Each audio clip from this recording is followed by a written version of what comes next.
moi, ce qui m'intéresse, ce sont les angles morts de certains nombre de propos. Alors, chez Youssef Indy, il y a 3 angles morts. J'en ai déjà parlé, mais j'y reviens.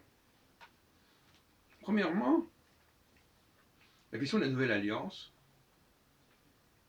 qui ne semble pas du tout comprendre, et qui constitue une véritable révolution dans l'idée religieuse, à savoir dans l'idée de religion de la loi, religion de la loi qui est remplacée par une religion de l'instinct, en quelque sorte, du cœur.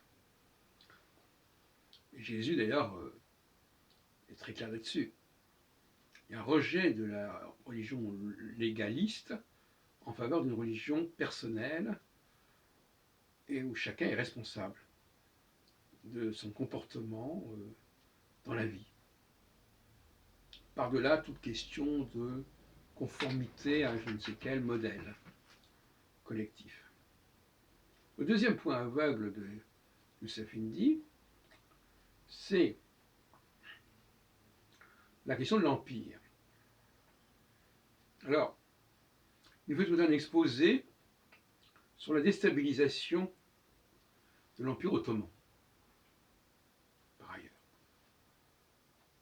Et en même temps, il fréquente des milieux nationalistes qui sont fondamentalement et foncièrement hostiles à toute forme de fédération et d'empire, puisque l'empire, quelque part, remet en question la nation, ou relativise l'importance.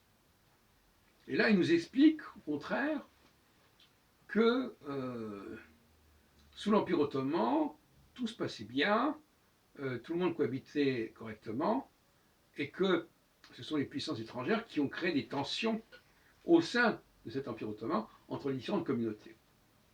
On va savoir où ça en est.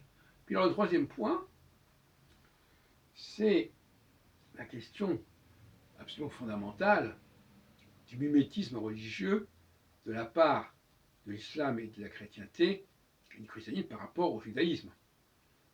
Et ça, ce n'est pas donc tout, c'est pas clair dans son esprit, apparemment, parce que ce n'est pas reconnu, ce n'est pas admis clairement, explicitement. Toute la dette fondamentale de ces deux religions que sont le christianisme et l'islam par rapport à Israël, par rapport au judaïsme.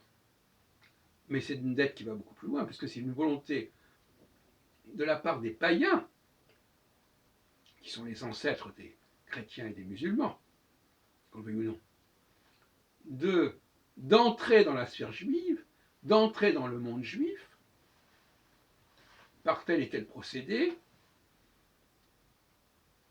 et de devenir juif en quelque sorte. Mais des juifs de second ordre, de second cercle.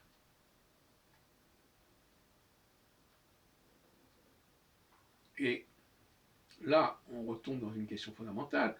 Est-ce que les juifs sont l'expression même de la verticalité, c'est-à-dire de la hiérarchie, ou bien est-ce que c'est une nation parmi d'autres, hein, une religion parmi d'autres?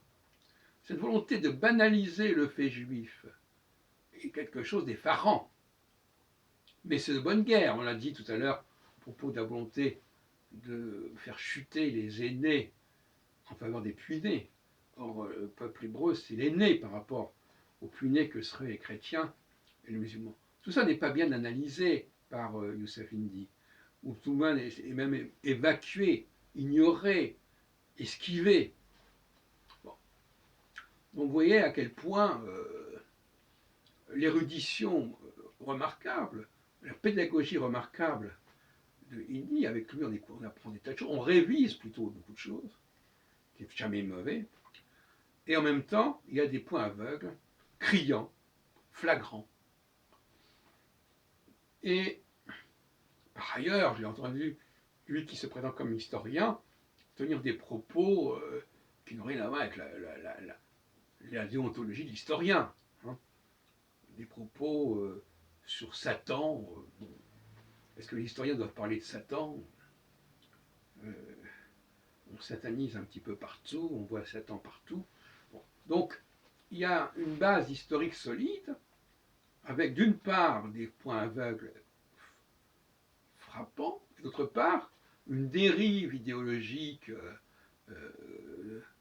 où on voit la main de Satan qui choque de la part d'un historien.